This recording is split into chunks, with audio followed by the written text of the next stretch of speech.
crazy lives to do this work.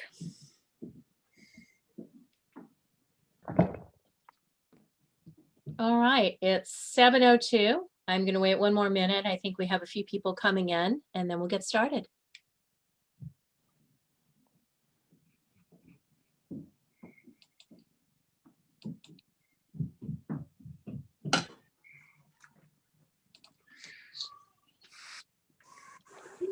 Jeff, are you going to give an update on Bringle? Excuse me, what? Are you going to give an update on Ted Bringle? I don't have any new information. Barry, do you? The last I heard was he was out of ICU in a regular room, and they were planning on moving him to rehab next week. Barry, for those who may not know, that Ted had a stroke last week. When was it? But he's sounds like he's recovering. Yeah. Yeah, Jeff, I can actually, council member and I dropped off some flowers at Ted's wife's house today, and she said that he's headed to a skilled nursing facility, but he's doing a lot better. Good. Okay. Great news. Thank you, Louise. I know under normal circumstances, we would be sending a card around the room tonight as a get well for him, but can't quite pass it from one Zoom box to the next. No. We'll think up something in the next couple of days, something COVID friendly and electronic. Sounds good. Okay, let's go ahead and get started. Thank you everyone for being here tonight. I'm Barry Voss, President of Mira Mesa Town Council.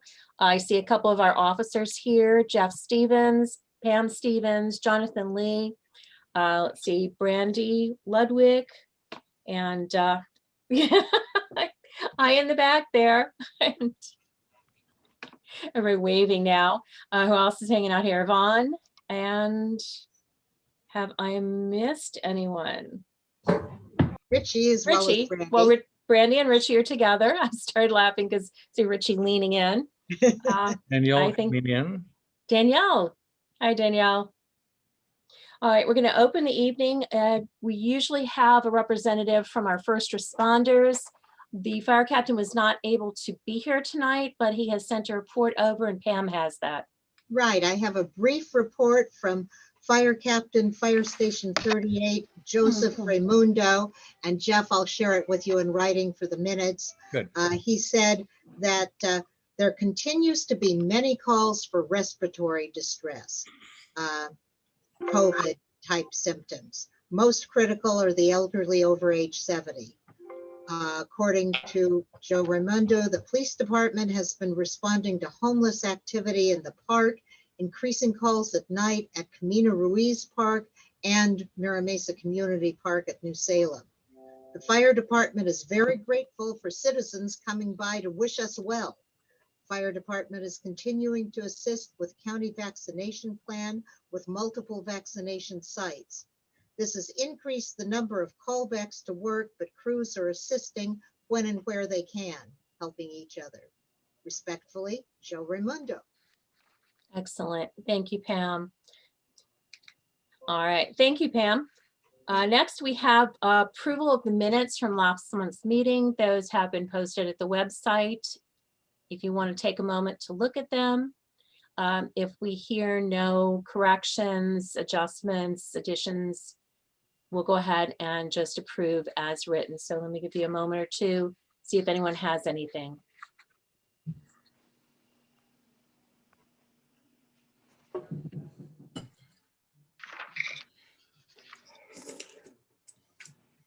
Okay, hearing no changes, we will adopt the minutes as drafted. Next is President's report. I'm going to be very brief tonight. First of all, as we mentioned earlier, Ted Bringle had a stroke at the end of last week, but is now doing much better. So we will keep everyone updated on that. He is out of ICU in a normal room. He's going to skilled nursing. They're going to start some rehab, but improving well. So we're glad to hear that. We're going to come up with some way to send him a get well from the town council and hopefully have something where everybody can kind of sign on before we send it over.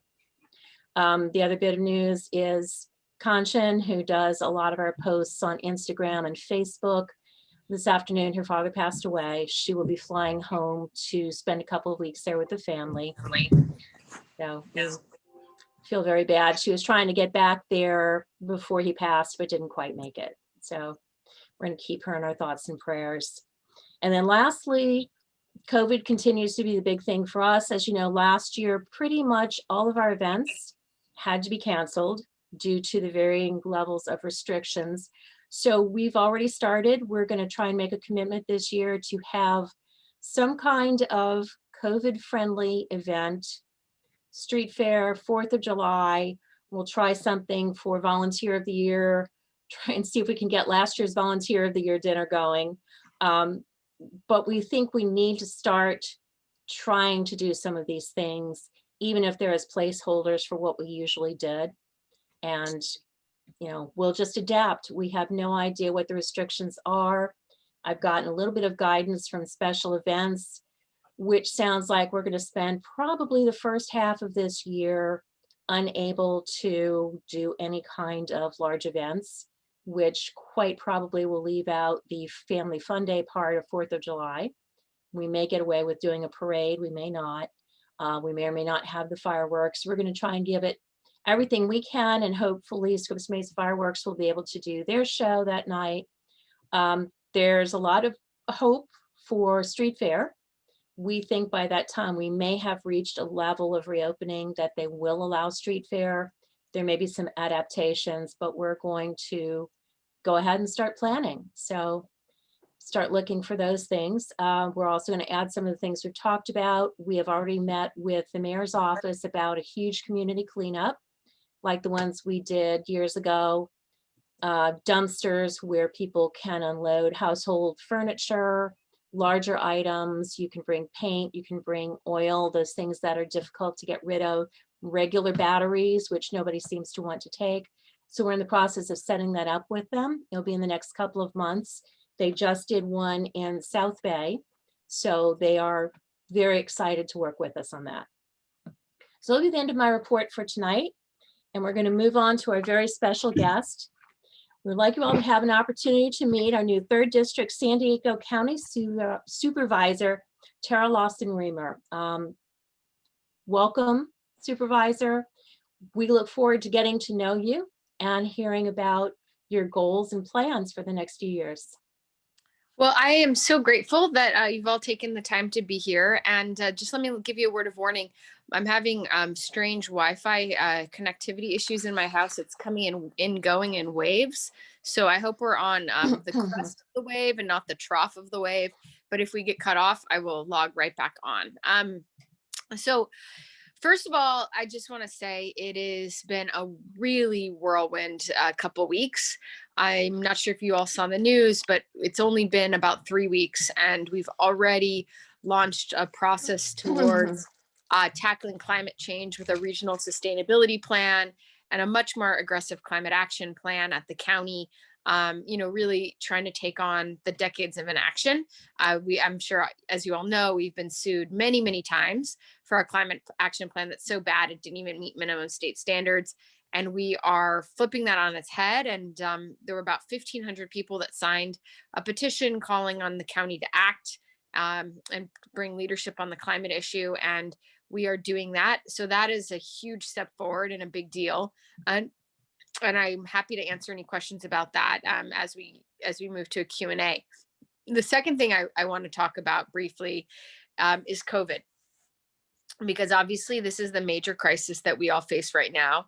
It is, to be honest, I think it's the biggest crisis the county has ever faced as our public health agency.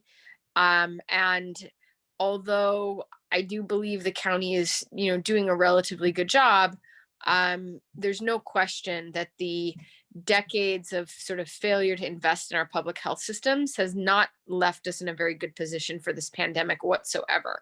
There's just the last couple of weeks trying to figure out what the county has been doing to prepare and, trying to dig into what we could do better. It's very clear that we weren't ready. We weren't ready when this pandemic hit.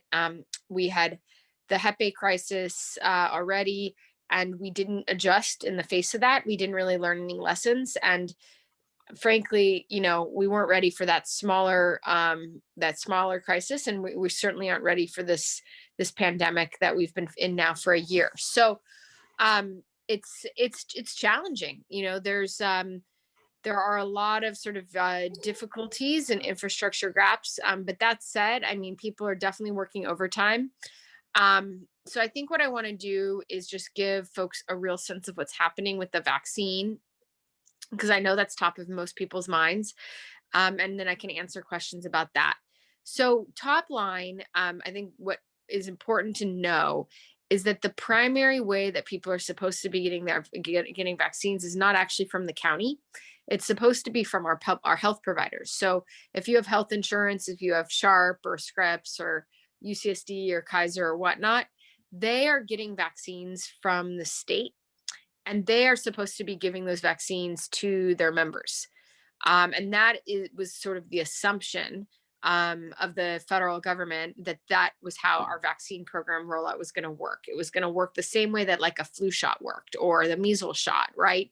Is that the primary health providers would get the vaccine and then distribute them, those to members, in doctors' hospitals.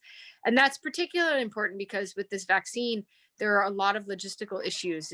You need refrigerators, and you need to keep it cold at a certain temperature, and you don't want to do anything that might jeopardize the safety of that and the sanctity of the vaccine. So you really need to be in places with good infrastructure. Now, as I think we've all noticed, it's not happening. Our hospitals are not rolling out the vaccine at the rate that they should be. So the county has stepped in and launched super stations and pods across the county to kind of backfill where people should be getting vaccinated, and they're not having the opportunity to do that with their healthcare provider.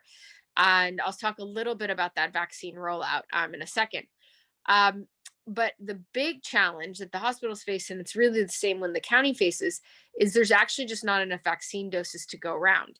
So we have now opened quite a number of vaccine pods and super stations, but even so, we won't be able to use those facilities because, or at least not at the level that they're built up to do. We're on ramp or on route to be able to do, just with the county, 25,000 vaccine doses per day.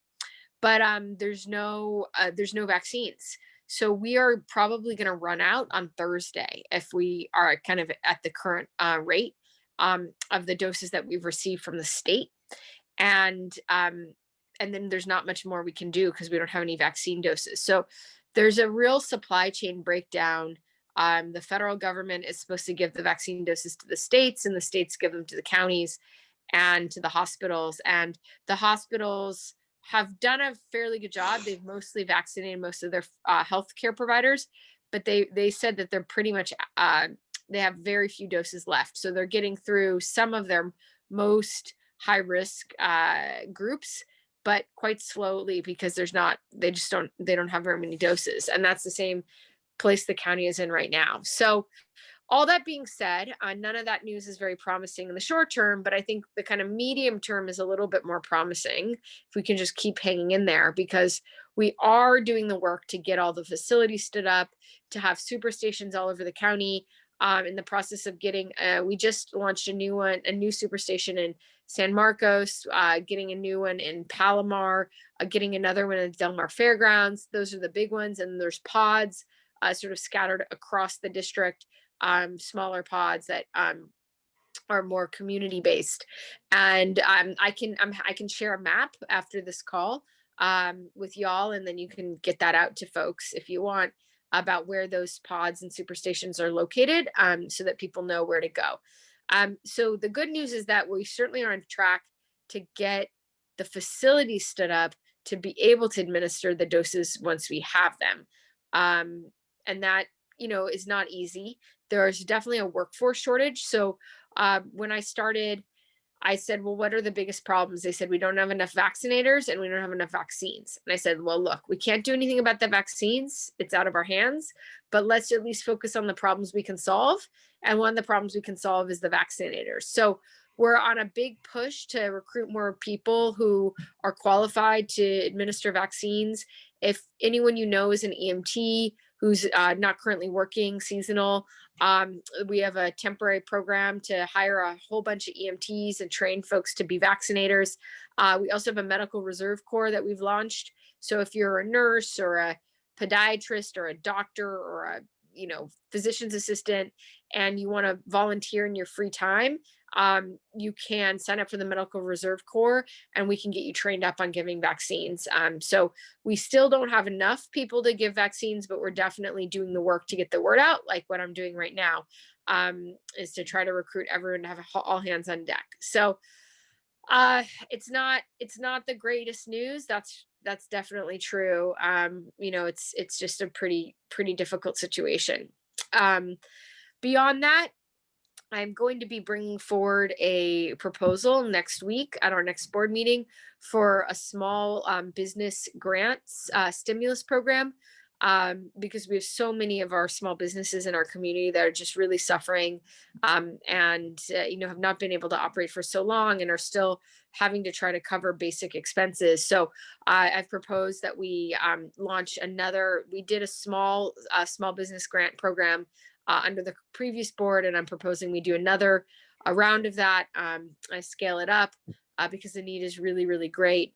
And I can't tell you, day in, day out, I have small business owners contacting me and saying how much they need help. And so I hope that I can count on the votes of my colleagues and be able to pass that next Tuesday when it comes before the board. So I don't want to just talk at you. I think that's rather boring. But I did just want to highlight a couple of the key things that we've been working on, and then open up the floor for questions.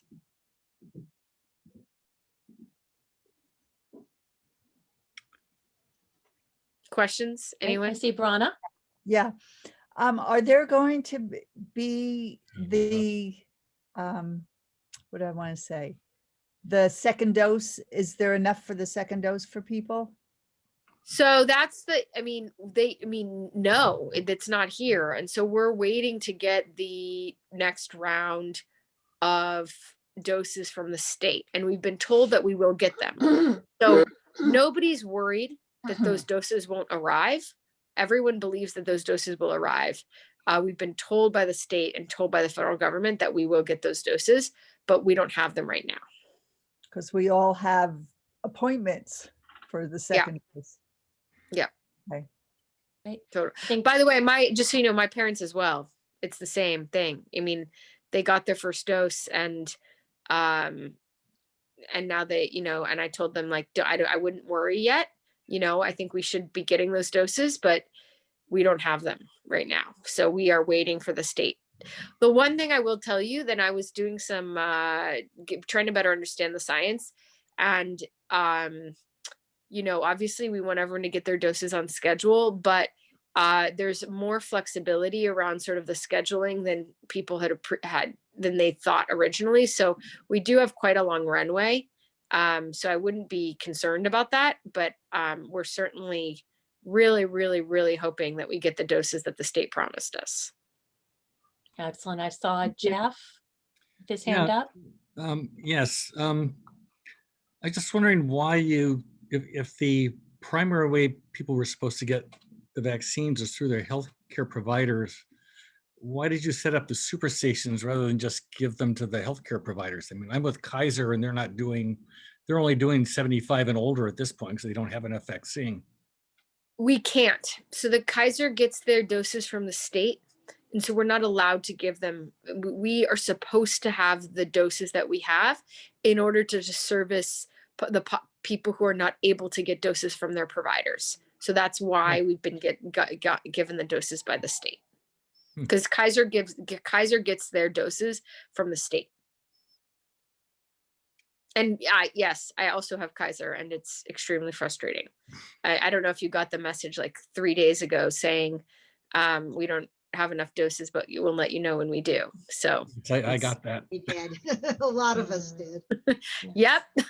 It's very frustrating. I actually had a meeting with some hospital executives and I said, look, Like, I know nobody has any doses. I know we can, but can everyone at least try to be more communicative with our members? Because people just want information. I mean, nobody's a magician, but you know, at least people can be more transparent about what's happening. So we at least know what's going on. So I've been trying to get some of these hospital CEOs to send out, you know, more frequent updates. You know, it's not, I don't really understand why they don't want to just tell everyone what's happening, because it would be a lot easier to just deal with the situation if we just knew what was going on. Absolutely. I think Brandy, did you have your hand up? No? Okay. Anyone here have a question? I'll save mine for last if there's anybody else who has a question. Okay, well, my I have a final, question. yes. So you said that there's potential that we're going to run out of vaccine doses on Thursday. Is that taking into account, one, the doses available in private facilities like the hospitals and pharmacies? No, And is that taking into account any sort of ramp up rate in terms of delivery with the new super sites coming online? it's not taking into account pharmacies or hospitals. That's just the county. So let me just take a side note. So I'm sure I'm paying a lot. I'm like very focused on what's happening with COVID. So I will just try to share what the kind of is the underbelly of what's going on.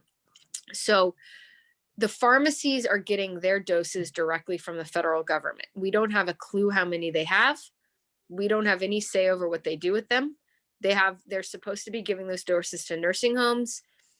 Some of them are, some of them aren't. Some of them are giving them to whoever shows up in I mean, they're just not in the counties.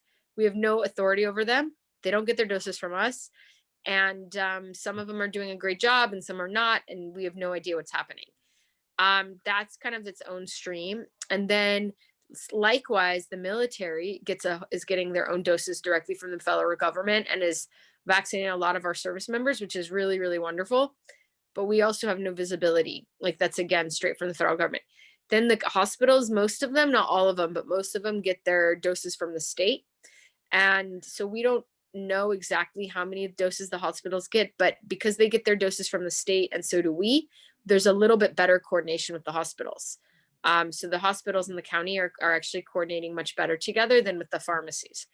So like the super stations have been stood up a lot with cooperation with our hospital partners. So when I said that there's potential we're going to run out of doses, and again, hopefully we don't, right? You know, I'm hoping that we will get more tomorrow, but there's possibility that we run out of doses by Thursday. That doesn't count the pharmacies or the hospitals or the military. That only counts the county. Okay. I guess two quick short questions for you. The small business grants, is that going to also encompass small entities, nonprofits? Because they're struggling, trying to help out, and I know a number of them are kind of hanging on by a thread.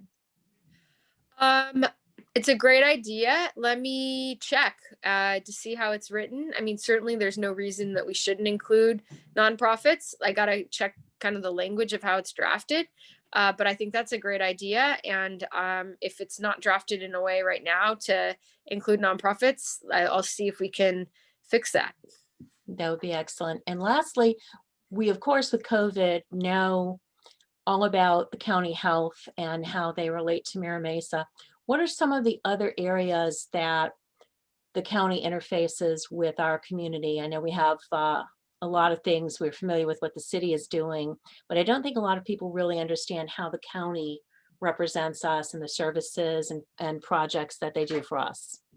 Such a good question. I actually have asked my team to put together County 101 because I think nobody understands what the county does. So, except unless you work there, and then people don't realize that nobody else understands what it does. But it's a massive agency. So there's basically all these programs that we talk about, the federal government, the state government, most of them are administered by the county.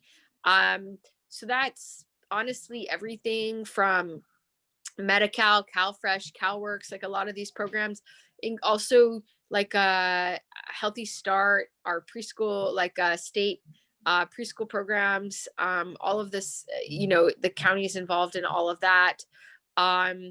The county is very involved in, we have the sheriffs, public safety. So the district attorneys and the public defenders both work for the county. There's the county jails, which is where you go if you're not going to go to state prison. So that's kind of a big deal. Mental health, it's all the county. Behavioral health, it's all the county, or should be. They're not really doing their job, and they haven't been for a long time. So it's going to be sort of a long journey to turn the county around. It's not going to happen overnight. But definitely we need, it's the county's purview to be the frontline provider of mental health services. And that's something where we need to do a lot better job. So that's another place that I think a lot of people intersect with the county and county services. Voting, the registrar of voters, birth certificates, death certificates, marriage certificates. So like what I actually always tell people, because I mean, I think a lot of I'm an economist and an attorney by training, and I did a lot of work in developing countries. And when we kind of looked at like, what does a government do, and where do you know that you have a country where the government's working versus where it's totally failed? It's all these basic functions that the county provides, like documents that, like, who owns property and registering your property. I mean, really sort of the basic things that allow our society to function, that kind of underlie all of our things we take for granted. That's what the county does. And I think that's why a lot of people don't necessarily know, because it seems so obvious, right? That of course there's a place that you would vote or leave, get your birth certificate and that kind of stuff. But yeah, the county does a lot of those basic things. And then also a lot of land use and environmental planning, sort of for the county as a whole. And that doesn't immediately impact Mira Mesa because, it's an incorporated city, but certainly impacts everyone's life because it depends on whether you're building far, on the same freeway interchange that is then going to add traffic as people sort of try to commute to work and get past through Mira Mesa on their way to and from wherever they're coming. So it has pretty significant impacts on our quality of life in terms of sort of the larger footprint of what planning looks like. Also homelessness is a big role in homelessness. So I feel like I could go on. Maybe what we will do is if you all are interested in County 101, once we put it together, I'd be happy to come back and we could go through that. Yeah. We would love to have you do that. Okay. Final question. I saw Pam raising her Yes. hand, and that will be our last question for you for the evening. Tara, you gave me my cue when you mentioned land use planning, because my question or comment and question was about open space and countywide land use planning. And I know that there's a big role out and about the county, but also right here in Mira Mesa, we have our treasure of Los Penasquitos Canyon Preserve, which Yes. the county owns both land at the west end and at the east end. In the middle is city-owned land. And we have a county ranger based at that historic ranch house, and also city rangers. And you will be part of a 3-person task force that may or may not meet much. We have a citizens advisory committee that meets every other month now, but we also report to both county government and city government about recommendations for management in the preserve. And it's a fabulous place. It's a Pam, are you resource on for it? Mira Are you Mesa. on this I task am, force? yes. Well, you've sold it. I'm a You did a member good of the job. Citizens Advisory Committee. Yes. Yeah. I love it. is- So Pam, can I just tell you, I had this like difficult experience at Los Penasquitos because I'm a big hiker. I'm just super into nature. I go every weekend, me and Ava Kai. But Ava Kai's my daughter. She's 18 months. And usually I put her on the backpack and put her in my back, but she's very heavy. She's quite heavy. And so I thought, well, you know what? This is a really flat trail. I don't need to put her in the backpack. I'll put her in the stroller. Oh my God, it was terrible. I went down and then I was really determined. I wasn't going to give up. I got all the way to the end where, where it's where you have to have the river, kind of like the river crossing at the end. The stroller's beat up. it's a mess. I just like kept pushing the stroller down the creek, through the rocks. So I love Los Penasquitos Canyon, but my stroller is not a fan. Let me No, just tell no. you. In a year, she'll be able to walk, so. Yeah, it's Right. it is such a great place, and at our last meeting, we actually had a discussion about the fact that because of COVID, people have explored it in greater numbers recently, people who didn't even know it existed there. Nice people are discovering it, but it's been in danger of people loving it to death in some places, and use can sometimes turn into abuse. So we're working on a public education campaign for the right way and the wrong way to enjoy the preserve when you're out there, because there are ways to do it in lower impact. I'm so glad you're taking your daughter in there. I would love to go hiking in there with you too. So It's so fun. It was, but I have to tell you, it was one of those adventures. Like I actually crossed the river with her. uh-huh. I had got someone else to carry the stroller across the river while I carried her, because I was not going to turn around. I'm very determined. Yeah, I would. Yeah, I'm. There are some paths that are stroller friendly, and there are a lot that are very much non-stroller friendly. I did not find the stroller friendly Yeah. path. Yeah, Oh my right. goodness. It's and there are great woodpeckers there too. It's we Jeff Well, and I I am like so grateful hiking. for your leadership in championing the Los Penasquitos, because it's just, I love it. So thank you. Good. Right. Well, Supervisor, we're so glad to get a chance to meet you. Welcome you to Mira Mesa, even though it's virtually at the moment. We definitely want to hear County 101, because I'm the proud mom of a county employee, and I know from her stories, there's a lot of confusion over city versus county. So we look forward to doing a little bit of education and encouraging people to get more involved. Great. Well, I am so grateful for all of you, the work that you all do to serve our community, day in and day out, and even in the middle of the pandemic. And I'm so honored to be here. So thank you, thank you, thank you. Okay. Thank you. We'll Quick see you again. question. I know, I think your staff member, Evelyn Andrade, is on the call also. I don't know if she wanted to say a few words at this time or wait until later. I can wait until later, or if you have any Okay. specifics. Great. Yeah, we have a usual time for political rep reports later in the meeting. So if you can stay until later, that'd be great. But, Yes, thank- no, I'll be here the whole meeting. great. Fantastic. Thank And you. I also wanted to say Evelyn is wonderful. And if you need any, you absolutely should reach out to her. And we're always looking for input and ideas. So please, please reach out. We will do that. Evelyn, you'll get to know us. I'm looking forward to it. Thank you, Supervisor. Thank you so much. Bye. Bye. Hi, thank you. Okay, moving on to the next topic on our agenda. You may or may not have heard of the upcoming proposed Parks Master Plan. And while it sounds wonderful on the surface, there are a lot of issues materializing that could negatively affect Mira Mesa. So Jeff Stevens, the chair of the Mira Mesa Community Planning Group, is going to give us an overview of what the Parks Master Plan is and some of the impacts it may have if the current proposals are not changed. Jeff? Yeah, so if you go on the city's website and you look for the Parks Master Plan, to find, it looks like they're trying to develop a wonderful new parks plan for the whole city. Unfortunately, there are a lot of problems with it, and some of them could affect Mira Mesa in very negative ways. So I put together just a few slides that I'll share my screen and show you here. There we go. Go through some of the details. Okay, so these are the big problems with it.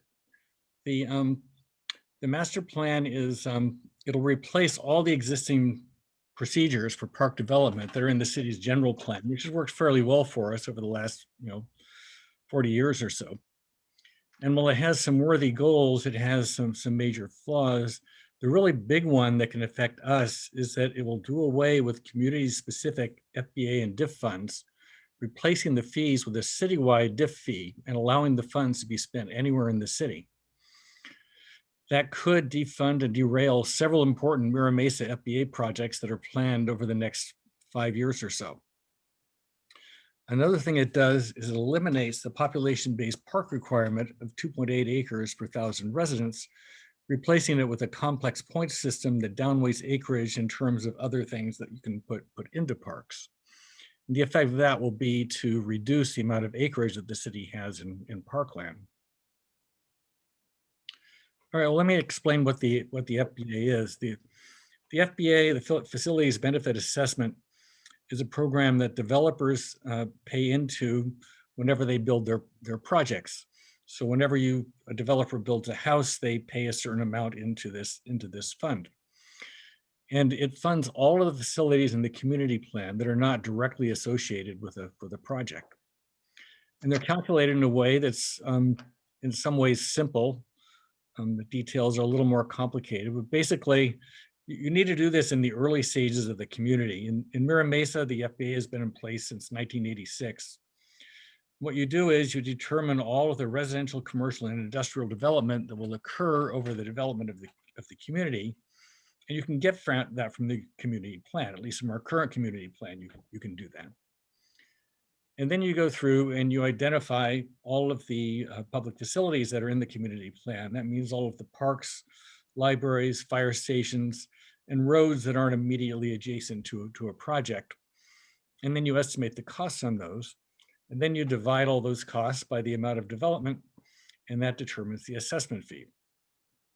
The other factor is the timing. Development, of course, takes place over a long period of time.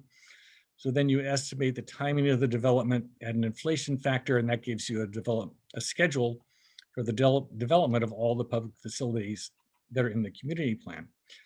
Now, it has one downside, which is that the facilities are always late because you have to accumulate the money before you can actually build anything. But it's been a reliable source of funding, and we've had a lot of public facilities funded with it over the last, since 1986. So here are some details showing what it's funded. So we've collected about $148 million in FBA fees over the course of the community.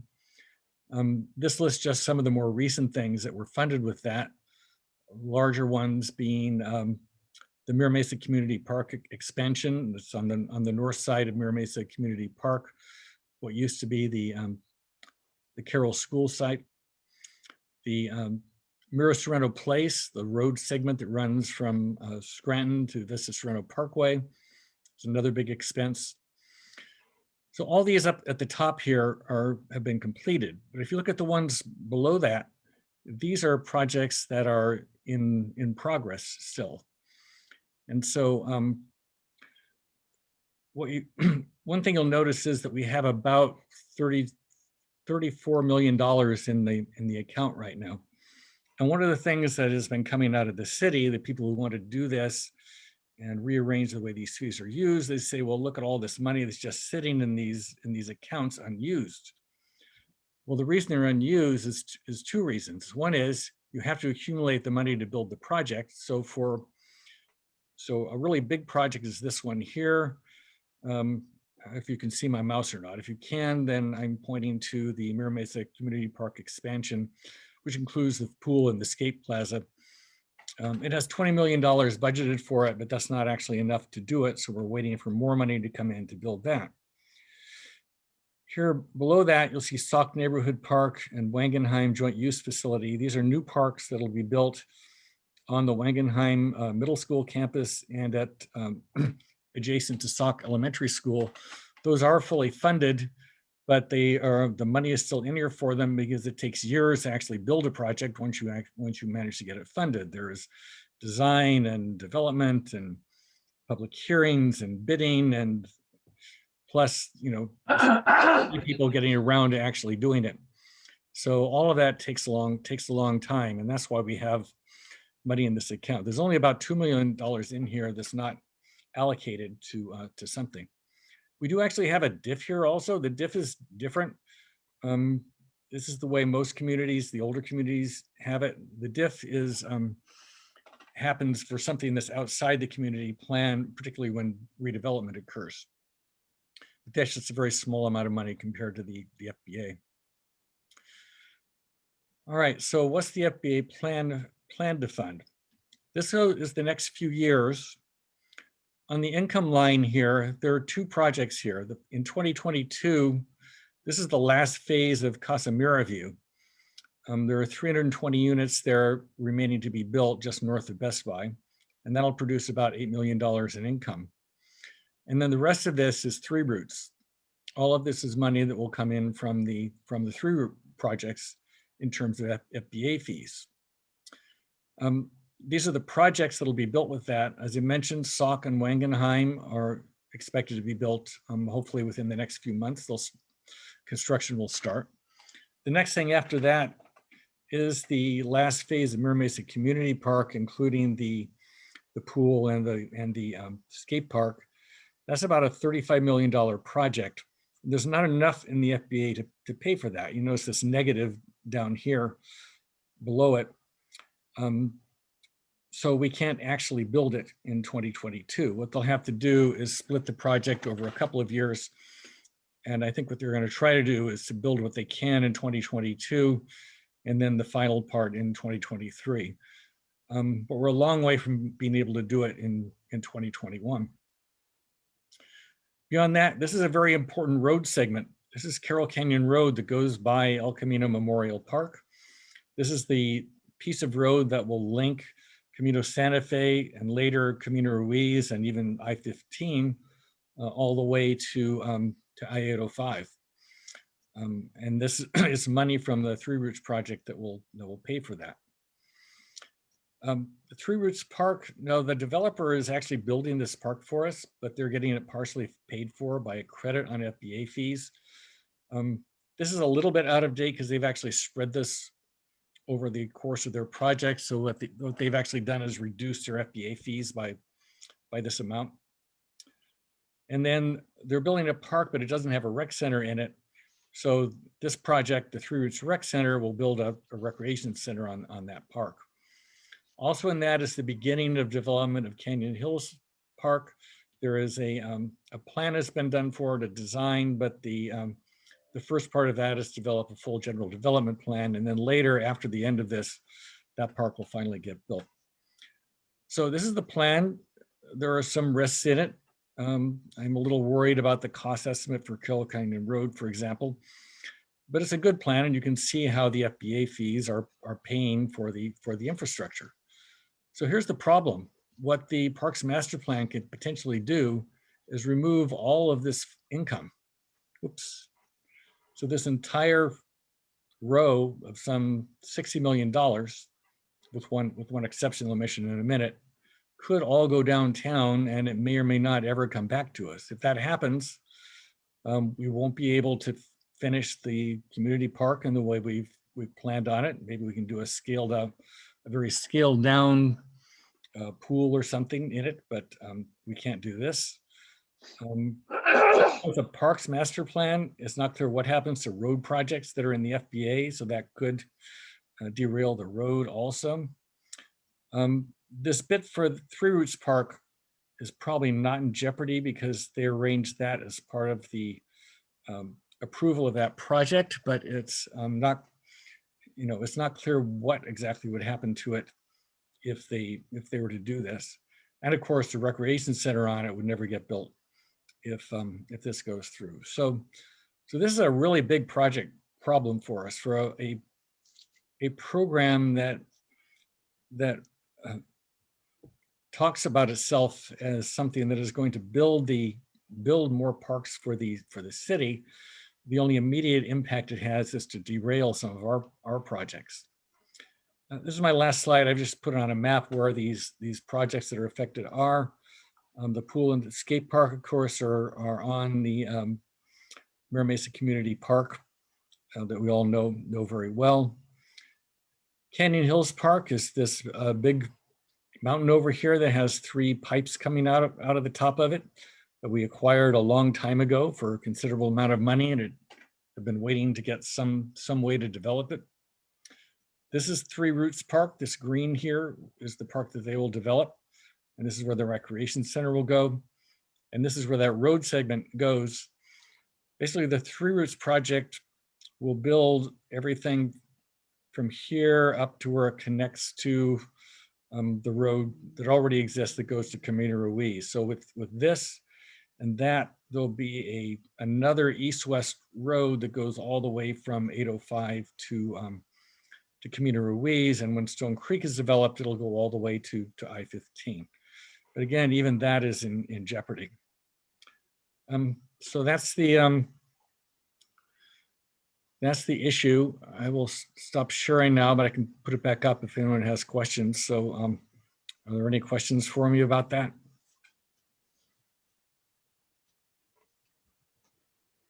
Does anyone have their hand up? Did I stun everyone? Well, my question to you, Jeff, is what can we do about this? How can our community members express what this effect will be on our community and our objection to that? The main points, the main people who will be able to do something about this are our city councilman and the mayor. Basically, if this goes through, it'll be because the city council approves it. They did reject it last year. They basically sent it back to the city staff, but it will be back again in some form. It only lost by 1 vote then. So, you know, I know that Chris Cade is on our side on this. I've been working on the mayor. We have a new mayor now, but I don't know for sure what his, you know, what his final attitude is on this. I just wanted to add real quick, Jeff, about this. Obviously, you've talked to the council member about this, but obviously it's a top priority for us to make sure that the funding for these projects is preserved. You guys have put in a lot of hard work for this, and we want to get these projects across the finish line as soon as possible. So we're definitely in support of keeping that funding, make sure this stuff gets built in the next few years. Thank you, Luis. So the easiest solution for this problem is to grandfather the FBA projects so they continue until the projects in them are done. Although that's a reasonable and logical way to do this, it doesn't necessarily mean the city is going to go along with it, especially if they want to divert the money somewhere else. But you know, I think showing the specific projects that are going to be affected by this, and that you know, the fact that they're actually derailing park projects that are planned in the near term. I mean, most people do understand there's a problem with that. Tommy, I see your hand up. Yeah, I just, I know Stone Creek is still sort of in the ether, and that might be occurring over the course of the next 10 years. And it doesn't look like any of the information that you shared related to any potential parkland that might come on board with Stone Creek. Right. So Stone Creek starts after the spreadsheet that I showed you. It'll start probably about 10 years. I mean, it all depends on market conditions and when they finish up their mining. It's a big project. It has a lot of fees associated with it also. And that will pay mostly for, I think the only park project remaining after the ones I showed you is the construction of Canyon Hills Park. Plus the city has an obligation to do some renovation at Hourglass that they agreed to when they signed the lease. Most of what remains after that is road projects. The Stone Creek is supposed to develop parkland within the project itself. They have a central park area in it that is not as extensive and not as active use as the one that is going to go into Three Roosts, but it is another nice little piece of parkland.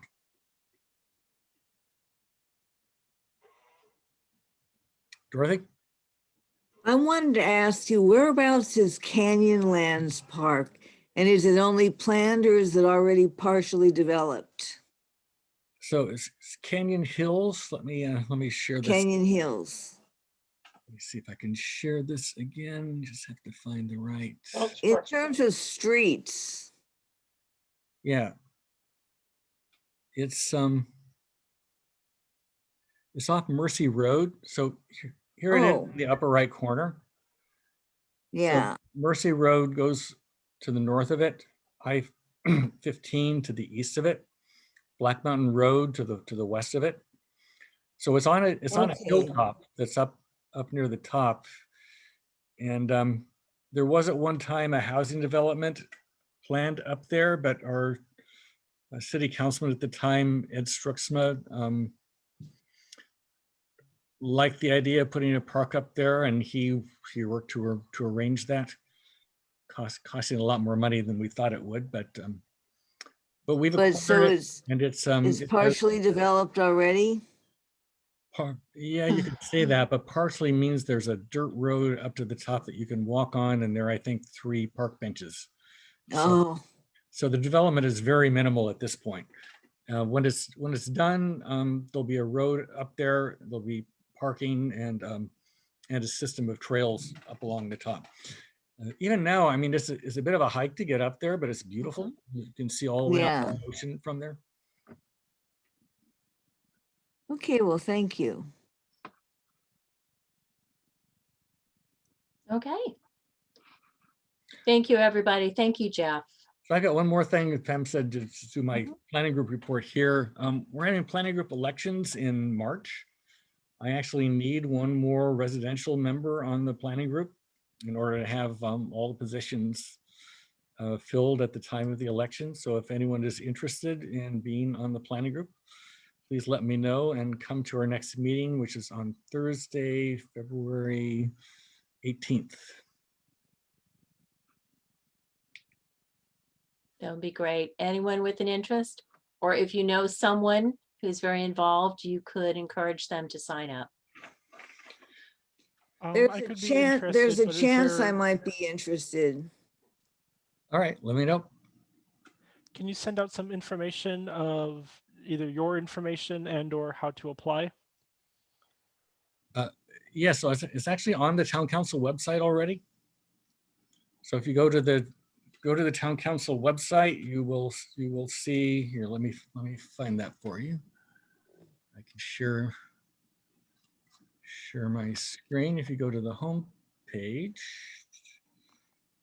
all right, go back and forth from sharing to not sharing here is a little clumsy, but okay. So I'm sharing my screen. Right here on the right, you'll see Mira Mesa Community Planning Group elections, March 15th, 2021. That has all of the information that you will need about it. And my email address as planning group chair is there, and I can answer any more questions that you might have about it. Now, it's one of the trickier parts is that there is a requirement that you have attended 2 meetings. That will include the February meeting. So if you attended 1 meeting in the last year plus February, you would qualify for that. But if we don't manage to fill that position, then planning group will appoint someone after after the election, and that requirement doesn't exist for appointments. All right, thanks, Jeff. Moving on, the next topic is Mira Mesa Lanes, which I know is near and dear to a lot of people in the community. You've probably all seen the GoFundMe that was floated out there. Unfortunately, this past week, trucks came and everything inside Mira Mesa Lanes that belongs to the company is being removed. They have given up the fight. What I'm being told is that they currently have at least $50,000 outstanding in back rent. And if they felt there was a long-term opportunity in the mall, that might have been a fight. But they have apparently been told by the new mall management that when their current lease expires in about 2.5 to 3 years, it was not going to be renewed anyway because the bowling alley did not fit in with their plans for the mall. They have that new imaging that they're doing at the mall. It's called the experiential mall. You've seen them putting in areas for kids. They'll be putting in park areas where you can sit, and that the alley didn't fit in with what they wanted to do. So given that, I think they reached the point where they just didn't want to fight it anymore. Why go ahead and sink $50,000 into back rent if you know you're on a very short clock? So they also own Kearney Mesa Bowl. Everything is going to be moved over there. They're going to consolidate in Kearney Mesa. And it's very sad. Mira Mesa Lanes has been here pretty much as long as Mira Mesa. But given the COVID situation, and the final straw was the mall letting them know that they were really not wanted anymore. They have ceased operations. I know those who had items in the storage lockers there, the regular bowlers, were sent a Facebook message to come, I think it was January 15th, to pick up what was in there. A couple of people who didn't get that message have subsequently been able to get in touch, but they did begin this past week just wholesale moving everything over to Kearney Mesa. So it's unfortunate. We understand that there is some kind of auction in the very beginning of March. We are looking for details on whether it's an auction of fixtures, an auction of the property itself. We don't have complete details, but we're working on getting that. And we will let everybody know as soon as we hear, you know, because if it's just, if it's an auction of the fixtures and items inside, I know there are some who might want to go bid on something for memorabilia. If they're going to be selling the entire property as a package, I've also heard there may be one or two individuals interested in that. So as we learn that part of it, we'll let everybody know. But unfortunately, we have seen the last days of Mira Mesa Lanes. All right, next item up is a vote to approve the draft Mira Mesa Town Council budget for this year. The budget as proposed is going to be a little bit different than past years. And Jonathan, I'm going to let you go ahead and explain what we've done as far as drafting the budget, and we'll get a vote. Sure. Can you hear me okay? Yeah. Okay. And I don't know if you have a way to show that, Jeff, but basically we did a bare bones budget, which has no 4th of July, no street fair, and there we go. No 4th of July, no street fair. We don't even know about volunteer of the year. And scholarship, I just basically, Vernon Good scholarship, I based it on what happened last year. So we usually have a shortage in donations. So if there's a way we can get more donations, we lost about $1,000. Projecting we'll lose about $1,000 on that. Other donations, we're short about 700 on that. Membership, we need to bring our membership up, but we're going to get about 1,500 on that. And then the rest is admin, insurance, administrative, banners, newspapers, marketing. So that's about 4,500. So we're going to go down by about 4,700. At the end of the year, we actually went up a little bit because of we got some funding after the 4th. So we started out at 64,000 and we wind up with about 59,000 at the end. And if you scroll to the next page, you'll see some of the details if you want to look at that. It's just some of the details of how I got the budget. Mainly it's admin, some membership coming in and donations. And that's about it. Any questions on that? This is just the baseline budget. So if we decide to go ahead and do the, if we decide to do something, we can modify the budget as we go along. But this is just the baseline budget for now. Any questions? And as Jonathan indicated, as we know more about which of these events we're going to bring online and how much those costs are going to be, plus any funding that's associated with it, we'll draft an event-specific budget and bring it up for vote to make it an addendum to the bare bones budget, which is pretty much just keeping the organization existing and giving out the scholarships. So let's go ahead. I'd like to get a motion to accept the budget as proposed. I make that motion. Okay, I see Tom. Tom, did you want to make that motion? And Jonathan, you'll be the second. I'll be the second. That'll be fine. Okay, so Jonathan moves. Tom seconds. All members in favor, raise your hands. If you've got your screen muted, do a hand raise on the screen.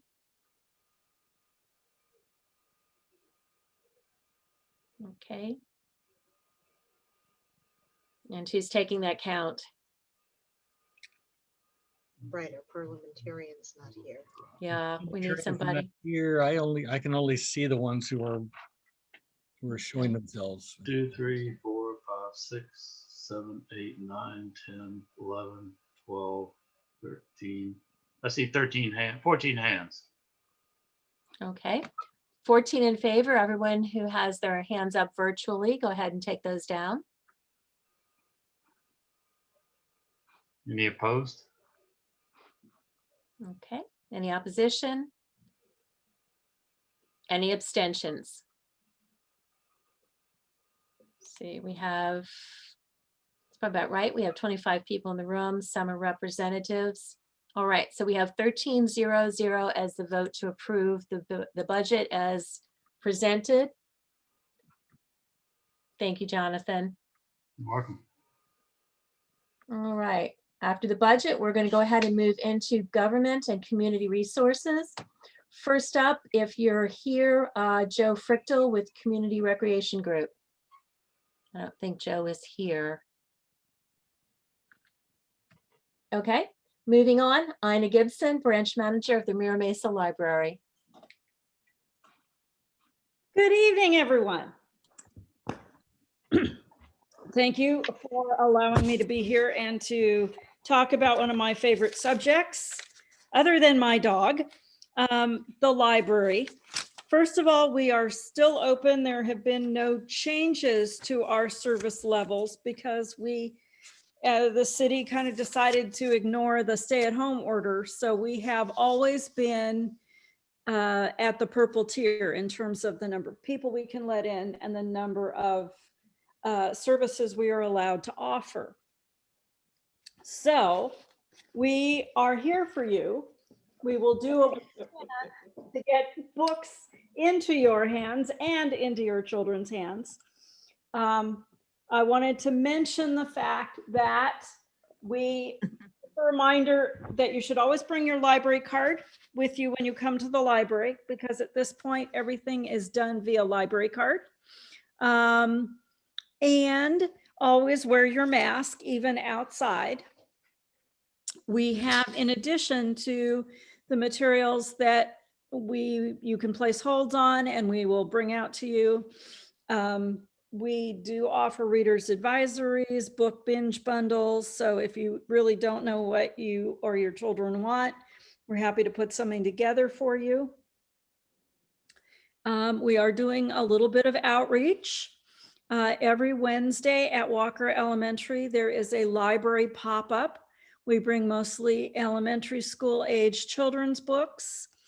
And with your library card, you can walk right up and you can check out a bundle without ever having to come into the library. So that is another location where you can get library materials. And we also offer craft and activity kits. So currently, in honor of Black History Month, we have a lovely little craft kit that kids can put together a kente cloth. And there's a wonderful history that a staff member did of, what it's about and why we do it and what it means. And also the fact that physically cutting paper is a great activity and for fine motor skills of kids that are like 4 to 7.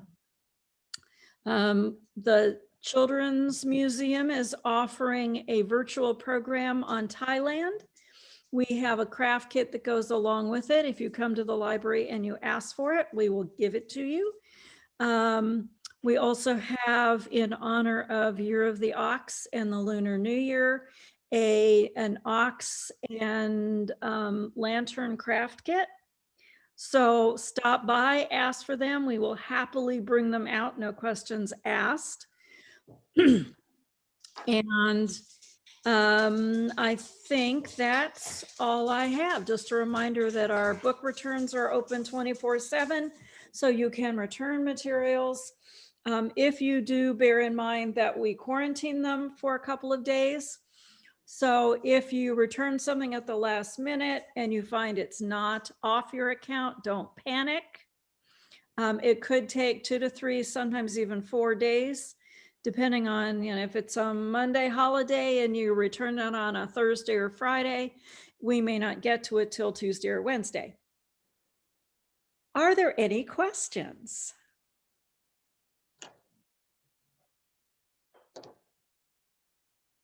Well, thank you all for letting me be here. Please come see me at the library. Thanks, Sana. Thank you, Raina. You have something, or was you just saying goodbye? Oh, well, you know what? Maybe I should jump in and mention that if anybody wants to participate via Zoom in our fabulous book group that the Mira Mesa Library sponsors and I volunteer in facilitating, the book that we'll be discussing the end of February, last Tuesday, is Where the Crawdads Sing, and Dorothy is holding up a copy of it, and it should be a fascinating read. Looking forward to that. 6:30 p.m. via Zoom. And we've got info in the town council website. It's also available on audiobook. Great. And I'm sure we must have ebook copies as well. Sounds good. Excellent. Thank you. All right. Next up, Michael Spencer with Scripps Mesa Fireworks. Are you here, Michael? Okay, hearing nothing. We're going to move on to elected officials. First up, from City Council Member Chris Cate's office, Luis Valera. Barry, thank you. Just had one quick announcement. I know that there's been a lot of questions about the new franchise agreement with SDG&E. Our office, in conjunction with the mayor's office, are tentatively doing a Zoom forum on that, looking to target February 17th at about 6:30 p.m. Finalizing details with the mayor's office still, so as soon as that's finalized, it'll be a District 6 specific one. I'm happy to get it over to town council so we can talk more about the different questions and interests going through that forward. So as soon as that gets locked down, I'll share that with you, Barry. Thank you. Does anyone have any questions? Okay. Any Thank news you. on Parkdale and Okay. Gold Coast? Supposed to award the contract soon, so that's the only thing we're waiting on. I'll double check with them when I get back to the office tomorrow. It's the last piece for them to build that contract to a contractor. Okay. Excellent. Thank you, Luis. All right, Thank next you. up, from County Supervisor Terra Lawson-Remer's office, Evelyn Andrade. Hi, everyone. So I know I was a little late in the middle of Tara's talk, so I know she updated you all with COVID items, but I didn't hear her talk about our updates on climate, and anybody can tell me if I'm wrong about that. But wanted to just let you know that last week we passed 2 big initiatives, the first being the call for a regional sustainability plan that we're really, really excited about, that is going to get us to 0 carbon by 2035. So we are partnering with UCSD and EPIC to build out a plan, because we believe that together, working with all jurisdictions is really the only way that we're going to be able to fight the climate crisis aggressively while also saving in cost. The other thing is that we started a climate advisory board that Supervisor Lawson-Remer and Supervisor Vargas are both sitting on, that will kind of guide all climate action. So under that will be the regional sustainability plan, as well as the climate action plan, and all things related to climate. The goal of this is to really engage the public, to engage all stakeholders, and to really have a transparent process that gets everyone's voices across the table. So be on the lookout for that. Probably in March or April, we're going to have our first public meeting. And just so you all know, the advice, a lot of people have been asking, can I be on it? Can I be on it? We don't yet know the structure of the advisory committee or what it's going to look like. It is different than San Diego City Council advisory committee, so they are a little bit different. So we do have some leeway as to how we're going to structure it, but it's going to be up to both supervisors to decide that together. But know that the goal is to create more transparency and to get more public input on that. Are there any questions about that? Any other questions I can answer in general? All right. Well, thank you, everybody. Thanks for having me. So glad to be here. You. Welcome. Thank you.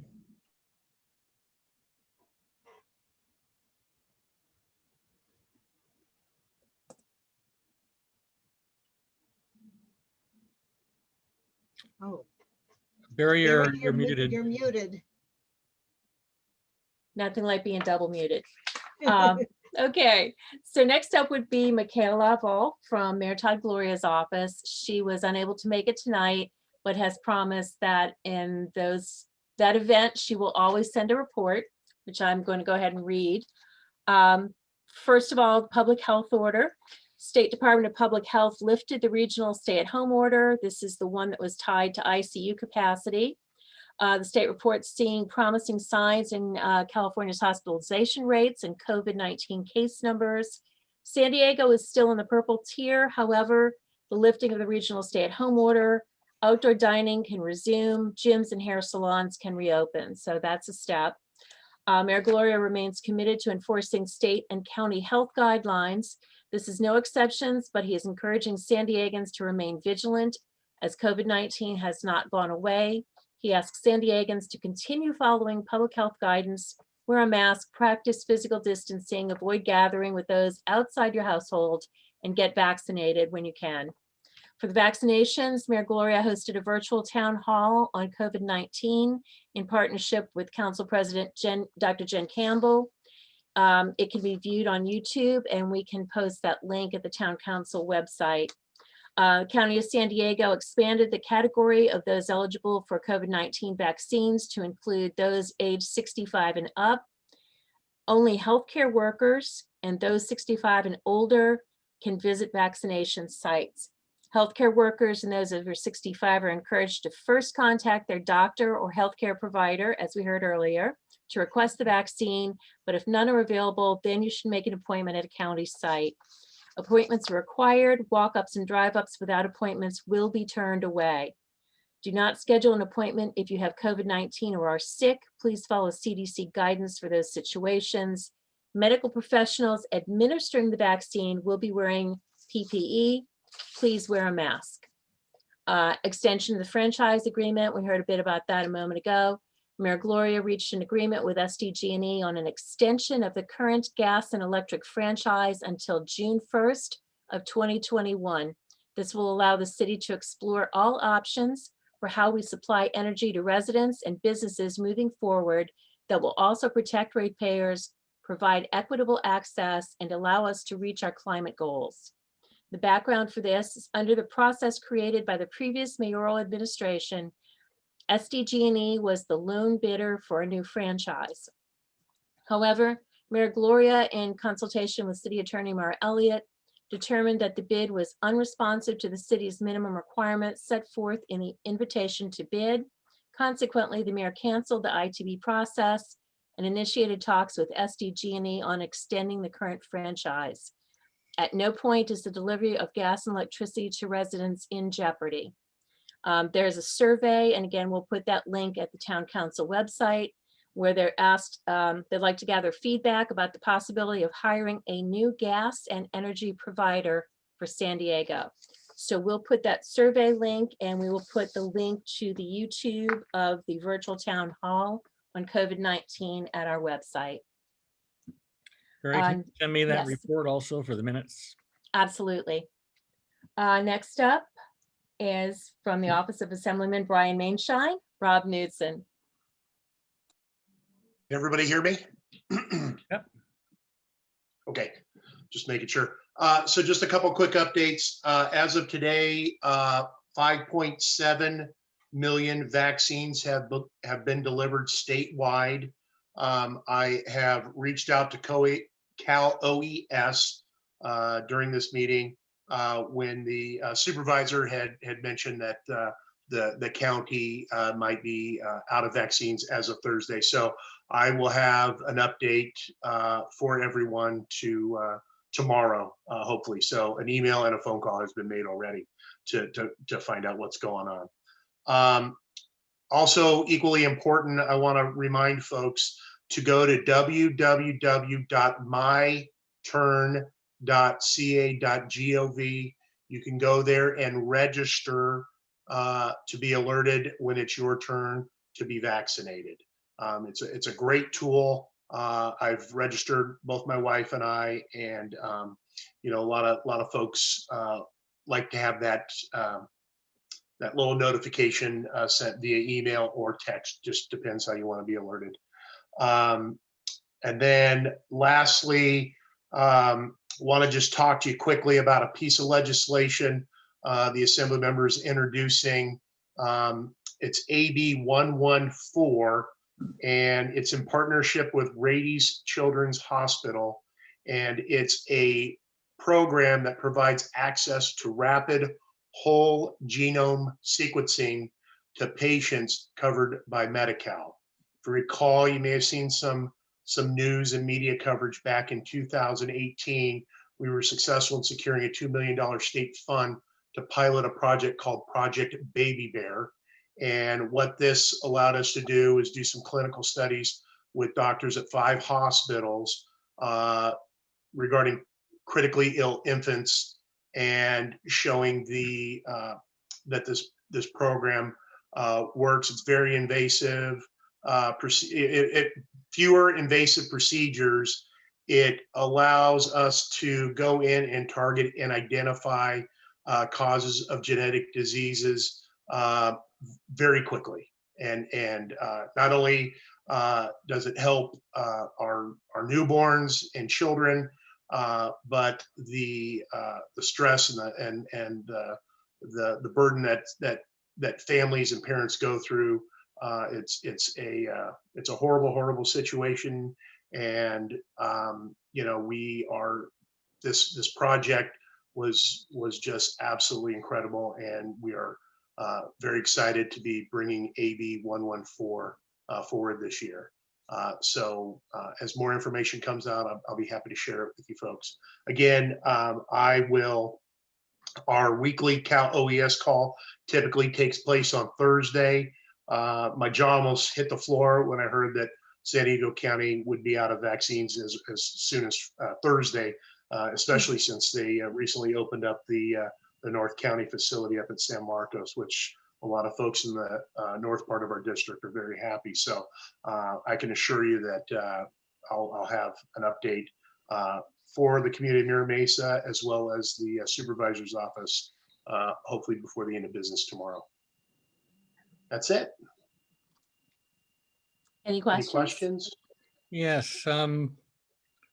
So the supervisor said that the healthcare providers are supposed to be doing most of the vaccine delivery, but they're supposed to get their vaccine from the state. They're out even before the county is. I mean, I am supposedly eligible to get a vaccine, but Kaiser's only doing 75 and up. So what's going on? Why is there such a shortage? Well, okay, so there's, you know, and the supervisor alluded to it earlier. We're in a 3-headed monster state right now, right? You have the federal folks that are partnering with our pharmacies. I saw the line out around the corner today at Vaughn's and Rancho Bernardo. So that's the federal program. So we don't know, like the supervisor, we don't even know those numbers, because those numbers get shipped directly to those businesses and those pharmacies directly. The state, we are now shipping those the hospital systems here in San Diego County have the ability to order directly their vaccines. So, I mean, I know I was on a conference call last week with Scripps, which is the largest healthcare provider in San Diego County, and they didn't have vaccines, and now they've been expeditiously rolling out their program over the last week, and so we're seeing some headway. My hospital system isn't even, I go to the Palomar / Arch now, and they are not even doing it. So I'm going to be going up to the San Marcos when it's my turn. Kaiser, I'm going to have to follow up as well and find out what's going on with their allotment. And a lot of it has to do with their patient population. But regardless, as we all know, the demand far exceeds the supply right now. And so all I can do for you, Jeff, is follow up and try to figure out what's going on with the allotments that are being shipped to Kaiser, because I was not aware that they were doing 75 and up when the governor came out and said 65 and above in healthcare workers. So I got to dig into that a little bit for you to get some information back, but I'll be happy to follow up with you. All right. And this website that you said to register to find out when it's your turn to be vaccinated, will that just tell me I'm old enough, or will it actually tell me there's vaccine available somewhere? Right. It should tell you that it's your turn, and it will also help you find a location. It'll alert you, and then you go in, and then it'll navigate you to locations. Mm-hmm. And it knows about the state and the county. The state's connected to the county. Each county is tapped into it. Mm-hmm. But I might be able to get it at my grocery store because they don't know about that. I don't know. We're still in the early stages. I know we've had some interesting phone calls because some people, it's kind of like the days back. Tommy will probably appreciate this from his DJ days, but it's like going to Ticketmaster and trying to get through to your DJ to get tickets. Sometimes that's how this vaccine. We're just over 30 days. We started doing this. We're probably at the 45, 46 days. It was around the 16th, 17th of December when it started rolling out in California as far as vaccinations and stuff. So the thing that we need to do is just keep the thing we're focused on is keep the supply continuing. We've been every week when we get the Cal OES updates, we're hearing these numbers are increasing, which is a good, and they're not decreasing, they're increasing, which is a good sign. But like I said, it was the first I heard that the county would possibly run out as soon as Thursday. So I'm going to get some logistical information from them tomorrow. I saw Ian and then Dorothy. So Ian. So I do have a question for Rob, but first I wanted to let people know that there is a website called vaccinateca.com. It's a volunteer website, not organized with any government entity, but you can use that or you can use that to search, and it does keep track of where vaccines are available in private locations like pharmacies, grocery stores, etc. It is run by volunteers, and what they do is they call the actual facilities and ask them, is there availability? Who are they giving it to? But sometimes the information is out of date, so do keep that in mind. But it'll tell you on there how many days ago this information was updated. I've also posted a link in the chat window to the website so that you can go to that. Great, thank you. But so my question for Rob, the supervisor mentioned that there may also be a problem with the people to give the vaccines. Obviously, right now, the actual vaccine shortage is maybe more pressing. But regarding the shortage of personnel, has there been any discussion of a emergency license type of program for workers who are skilled with giving injections, but may not be human healthcare workers? So in particular, I'm thinking people who may be in the veterinary or scientific fields who deal with injections and could do the work, but don't have the appropriate licenses to be able to deliver it to a human. I haven't heard of anything like that. I know our local jurisdictions, like our cities and stuff, our fire departments are stepping up. So that's certainly something I can look into. I know we have over 5,500 Cal OES folks that are volunteering to again help out and do what we can to help counties that are coming up very, very short on volunteers and or vaccine technicians type folks to be able to perform those procedures. But I will certainly, I know I will bring that up. I'll bring that up on the Thursday call and see what I can find out. Great, thank you. Dorothy. Okay, I just wanted to comment on the vaccination situation. I've been closely watching the TV news and I've heard that the super centers at both Chula Vista and Petco Park have occasional openings or frequently have openings for those over the age of 65. And a friend of mine who is over 65 who went there to Chula Vista Super Center said that you just go online to their websites and make an appointment. Yes, ma'am, that's correct. That's it. That's all. All right. Rob, thank you for being here tonight. Yes, ma'am. Thank you. All right, next up, Senator Tony Atkins. Diana Lara, are you here? All right, moving on. From the Office of Congressman Scott Peters, Anthony Nguyen. Thanks, Barry. Good evening, everyone. Just quick updates. I wasn't sure if I mentioned this at the last meeting, but in terms of the Congressman's committee, he just wanted to confirm that he is on the House Energy and Commerce Committee. And I think last time I may have mentioned that he was on Small Business. That was changed last minute, and he will actually be on the House Budget Committee like he was in the last term. So both committees are the same this term as it was in the last term. And I guess my updates would not be fully complete if I don't talk about COVID-19 vaccination. Obviously, we're hearing a lot from constituents about this. And so this Wednesday, we're actually having a virtual town hall with the congressman about this issue.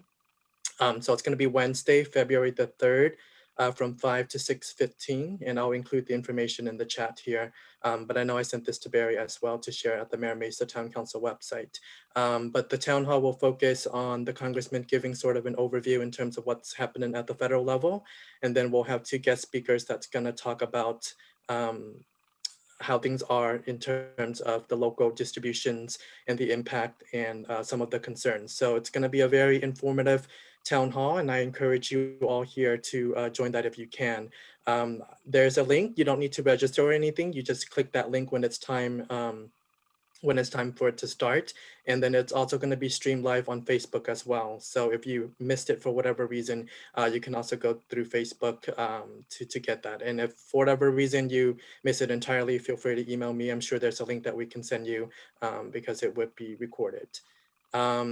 Last month, President Biden signed an executive order that would expand the special enrollment period for the healthcare exchange. And so here in California, what that means is originally the deadline was the 31st of January, but now that's been extended for February the 1st until March 15th. So if you know anyone that still needs health insurance coverage, let them know that that window has expanded or extended, and they can still get coverage. And then lastly, just a reminder that Monday, February the 15th will be President's Day, and that is a federal holiday. So most government places and banks will be closed. Happy to answer any questions, but I'll put the information on the chat so that you all have access to that information. All right, are there any questions? All right, Anthony, thank you for being here tonight. Yep. All right, and lastly, but not least, San Diego Unified School District Board Member, Sabrina Bazzo.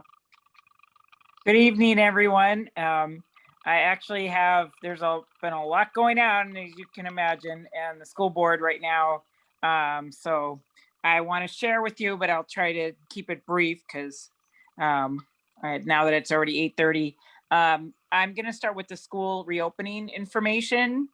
So if you've been following along at all, in the media, you've probably noticed that the governor would like to get the schools open as soon as possible, as of course, I think everyone is on board with that. But the problem is that the plan that he has provided, many educators feel that it's unrealistic because it basically just sets an arbitrary guideline and you had to apply by February 1st. They were going to provide funds to schools that opened sooner rather than later. But again, right now, the schools are, the districts are telling the governor and other legislators that right now we don't need money. We basically need vaccines, just like everyone else. I mean, I'm kind of repeating what a lot of the other elected officials have been saying throughout this call. They want to get the school staff vaccinated, and so that we can get them back to the school safely. So they're in group 1B, which is basically the next group that's supposed to get vaccinated that's going to roll out is 1B. And so we're trying to get ready to make sure that we have those vaccinations are ready to provide to those educators so that we can get them back to the classroom safely. So at the super centers, one of the ideas that has been posed is to have certain designated lanes just for educators. So for example, San Diego Unified, they would designate 3 lanes and they would have just 3 days that they could just, get everyone through. There's also been talk in other school districts about having, the vaccinations provided right on site. The problem is, the infrastructure and training the people to vaccinate and all those kinds of things. But there's a lot of different ideas that are being thrown about. Unfortunately, it's a little patchwork right now, which, again, I think I'm repeating what other people have been saying, that the vaccines are coming from different places. So, we don't have a solid plan right now in place, but they are ready as soon as we do have those vaccinations available, so that we can, the San Diego Unified School District is ready with they are ready with a plan. They just need the vaccines, basically, is the bottom line. So another thing I wanted to mention, let me just check my notes here for a minute to make sure I didn't miss. Oh, I'm part of a group of school board members from across the district, and we've been meeting with local legislators to talk to them about issues of school reopening, our concerns about the governor's plan, things of that nature. So we've met with Assembly Member Mainshine. We've met with Tasha Berner Horvath, who's up in North County area, Nathan Fletcher from the county. We're scheduled to meet with Terra Lawson-Remer. Lorena Gonzalez, Shirley Weber. So we've met with a number of assembly members and county officials to talk to them about school reopenings and our concerns. And, hopefully by working together, we can get this going.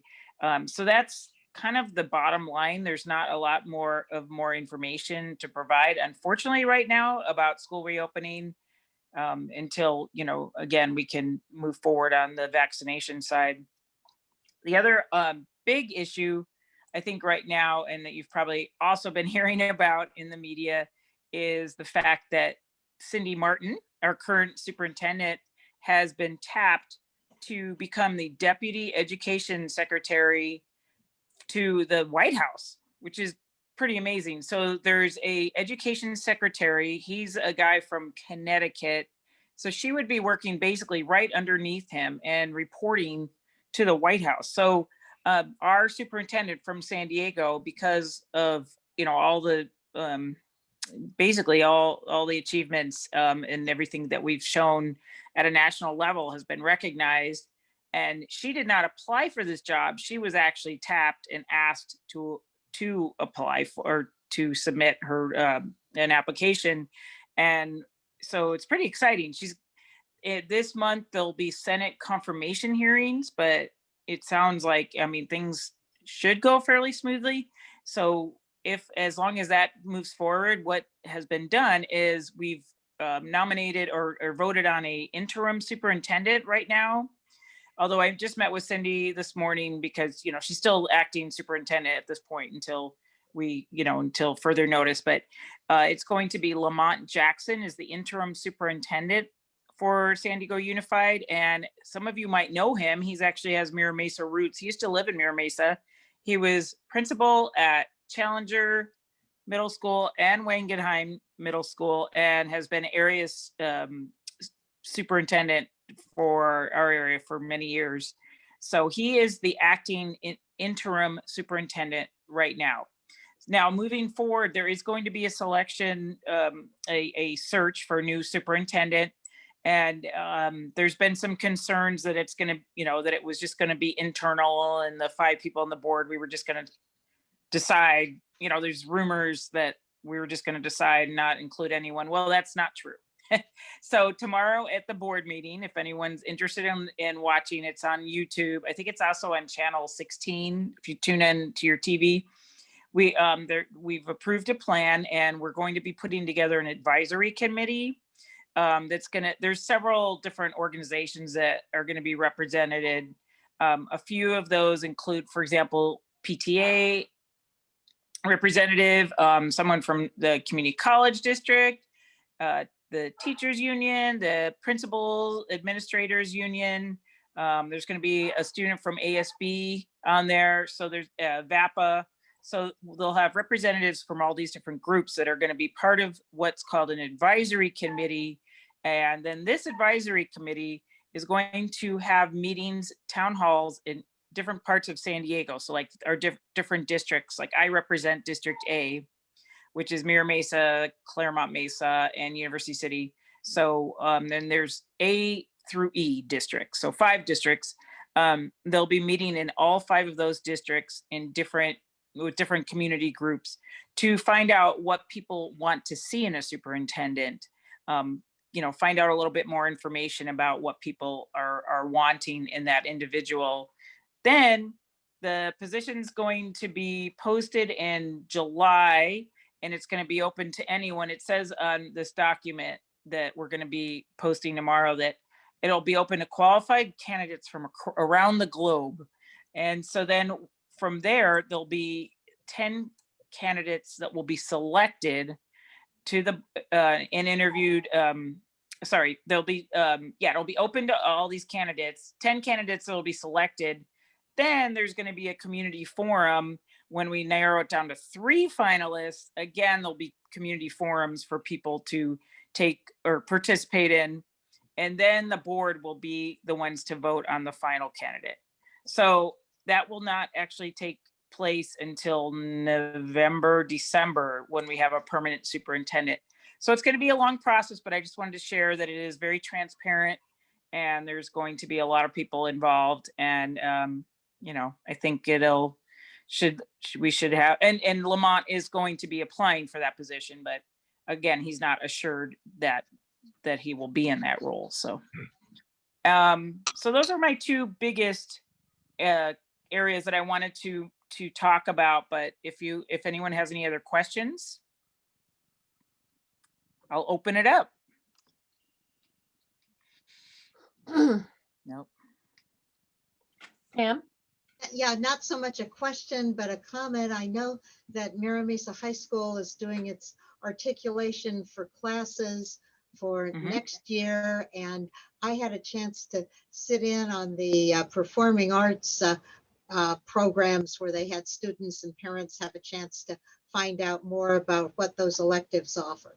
Wow, that's all I can say. They are doing amazing things, even coping with virtual ed this year and planning for next year too. So we've got quite a school, and I know they did the same sort of thing. Jennifer Qualvik, her program was in, I forget the name for those particular sets of classes, but there is a lot going on there. Really, really worth knowing what's happening, and proud of our school. Yeah, and thanks for bringing that up, Pam. I actually got a virtual tour. Principal Jeff Sabins walked me around with his iPhone to see the new construction, and wow, I mean, it's amazing. If you remember Mira Mesa, I mean, the bungalows that were there from like 1945 and some of the old buildings. I mean, it looks like, I told him the new part he was showing me, it looks like a community college almost. There's a brand new, building there that's just got the technology is just going to be amazing. They have outdoor classrooms. Just the landscaping they've done is beautiful. And next they're going to be starting on the office, knocking that down and turning that into something amazing too. The last time they've done any kind of really big construction there, well, never. I mean, it was built in 1976, so some of these buildings are almost 50 years old. So it's exciting to see, and that's taking place across the district, by the way. There's a lot of, and it's because of the bond measures that passed. There's a lot of construction going on across the district, which is exciting. I think the kids will see that and just, I don't know, it gives them a sense of pride and, and he also said that it's actually been nice from that standpoint of not having the students on campus, because it's allowed the construction workers to move a lot quicker. So, usually you have the opposite problem, that you have the delay in construction, but I think they're at least on time, if not ahead of schedule, because, they haven't had to work around school schedule. So it's exciting. So once the kids do get back to that campus, I think they're just going to be really amazed. So. Right. Thanks, Sabrina. Glad to have you here. Thank you. All right, it's time for open forum, 2 minutes each. I'll ask everyone to be brief if you have something to inform the community. If we have anyone, go ahead, raise your hand. Actually, Barry, I have one thing I want to mention. I should have mentioned this earlier probably, but Town Council will be doing its scholarship again this year. That was part of the budget we just approved. So our scholarships are awarded based on volunteer service to high school seniors who live in Mira Mesa, wherever they go to school. And so if you know anyone who is a high school student who you think would be a good candidate for that, please direct them to the Town Council website, and we'll get the scholarship application up very soon. Thanks, Jeff. Is there anyone else? Tom. Oh, muted. You're muted, Tom.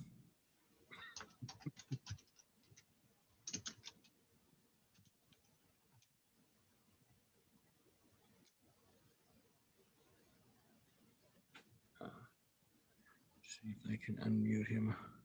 There we go. Got it. Can you hear me now? Yeah. Yes. Okay. Sounds like a Verizon commercial. So anyway, my wife and I, we do a 2 to 4 mile walk around the area here, and we're always bypassing the new Dunkin' Donuts. Does anybody know when they're going to be up and running? I'm really looking forward to a donut and coffee. Danielle.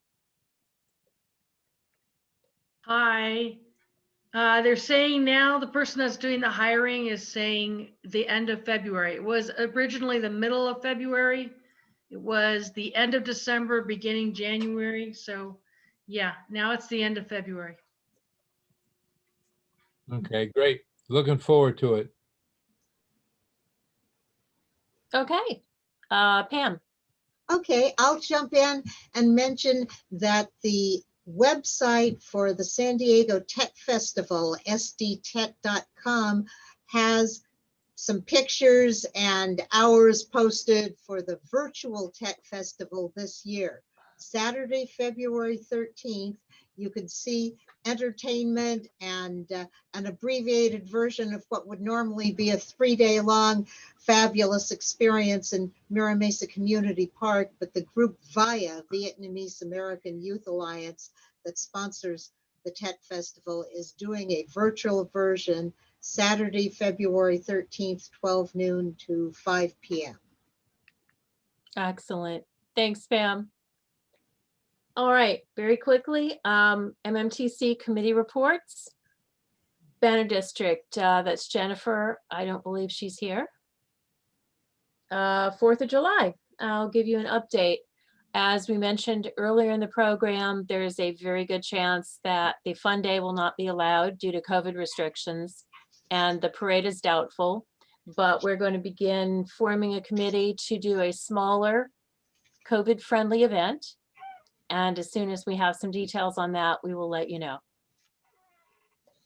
Membership, Brandy.